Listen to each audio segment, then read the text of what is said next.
मीरा, काय चाललंय तुझं? तुझं घरात लक्ष नाहीये आणि वेदाकडे तर अजिबात लक्ष नाहीये. असंच करत राहिलीस ना तर वेदा एक आई आहे मी तिची. हो का? मग आईचं लक्ष नाहीये लेकीकडे? वेळ देता येत नाही याचा अर्थ लक्ष नाही असं नाही होतं. आणि अचानक तुला कशी ग वेदाची आठवण आली? मला चुकीचं ठरवायचंय म्हणून ना? आणि तू कोणासाठी करतेय ना हे सगळं हे मला चांगलंच माहिती.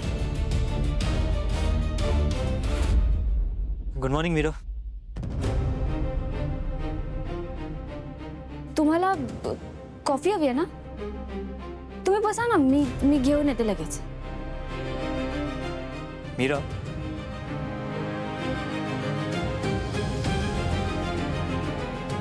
मीरा मगाशी विचारायचं राहून गेलं, पण तुला काहीतरी विचारायचं होतं मला. काय?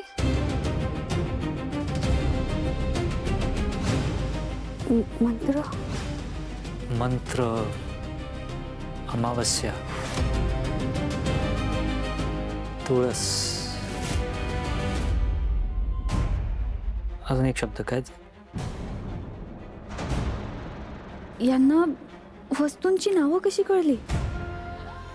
यांनी तो कागद बघितला नसेल ना? बिब्बा.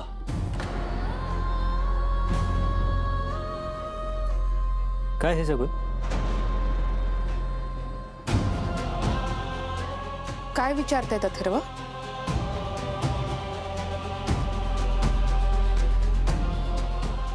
मीरा, तुम्हाला सांगू शकतेस.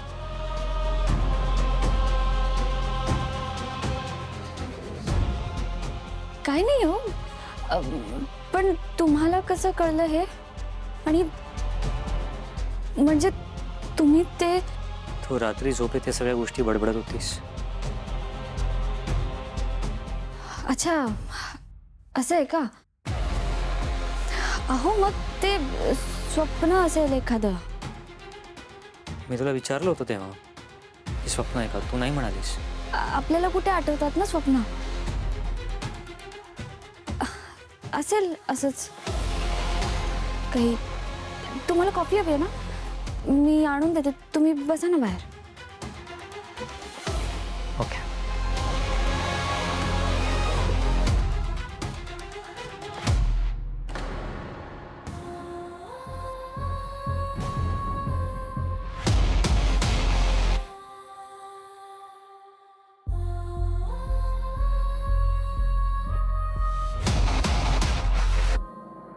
मीरा नक्कीच काहीतरी लपवतीये.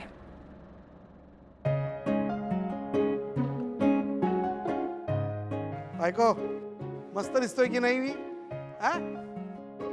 तू बघच, मीटिंग अशी भन्नाट करतो ना, बिझनेस डील फायनल करूनच येतो.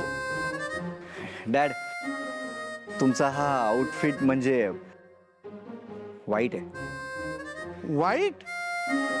अरे इंटरनॅशनल स्टाईल आहे ही. हा? पुढली मीटिंग बघ नॉर्थ कोरियातच करतो. North Korea? नॉर्थ कोरिया कुठे आहे माहिती तरी आहे का तुम्हाला? कमाल झाली याची. हा? नॉर्थ कोरिया कोरियामध्ये. मॉम, इम्पॉसिबल आहे तुझ्या नवऱ्याला समजवणं. आणि मी यांच्यासोबत कुठेही मीटिंगला जाणार नाहीये. That's it. हे बघ, हे बघ. एक मिनिट ऐका ना, मी काय म्हणते, बदला ना कपडे. हे कसं विचित्र दिसतंय, बदला ना कपडे. मी ठरवलंय, एकला चालो रे. आता थांबायचं नाही. नाही, काही थांबायचं. पहिलं जा आणि चेंज करून या प्लीज.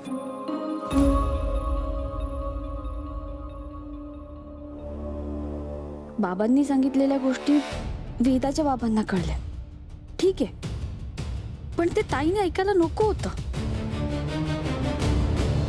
नाही नाही, मला काही ऐकायचं नाही. मी चाललो. Dad please. आहेस का ग?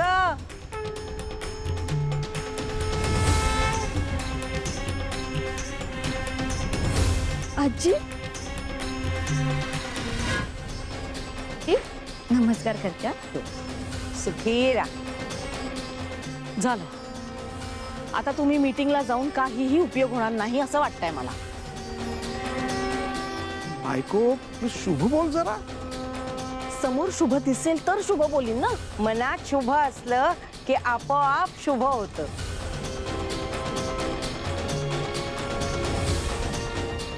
डॅड चला.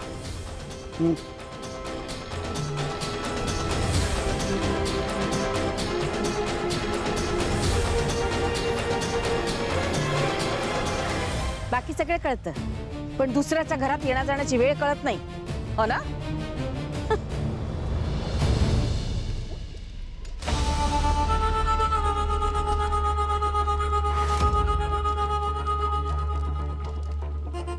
म्हणजे रे फक्त दोनच पत्रिका. त्या वेदाची पत्रिका कुठे गेली? तिची पत्रिका नाहीये. असं कसं होईल? नीट बघ, गाळ झालं नाहीये ना? नाही मार्जरी, या सगळ्या पत्रिकांमध्ये ही एकच पत्रिका योग्य आहे, बरोबर आहे. ती म्हणजे मीरा आणि अंबिकाच्या आईची, देवयानी गुरवची. हिच्या मुलींची आणि नातीची पत्रिका हिच्यासारखीच असायला हवी.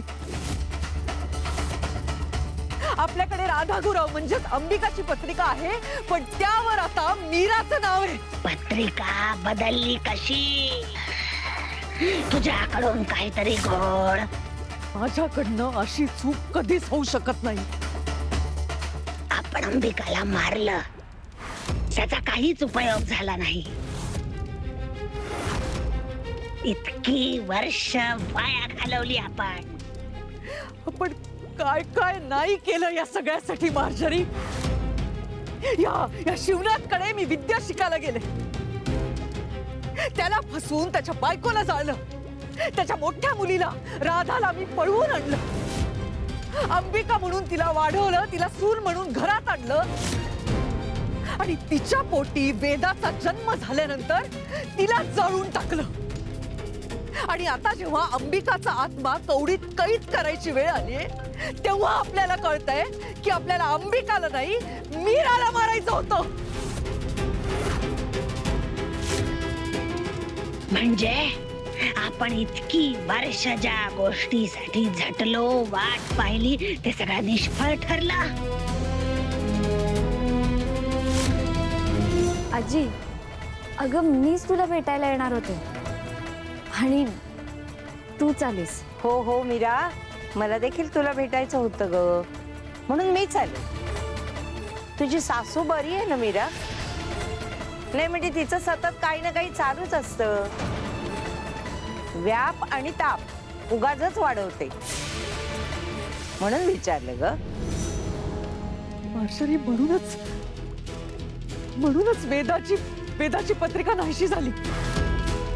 कारण आपल्याला अंबिकाच्या मुलीला नाही, मीराच्या मुलीला मारायचंय. घात केलाय कोणीतरी, मोठा घात.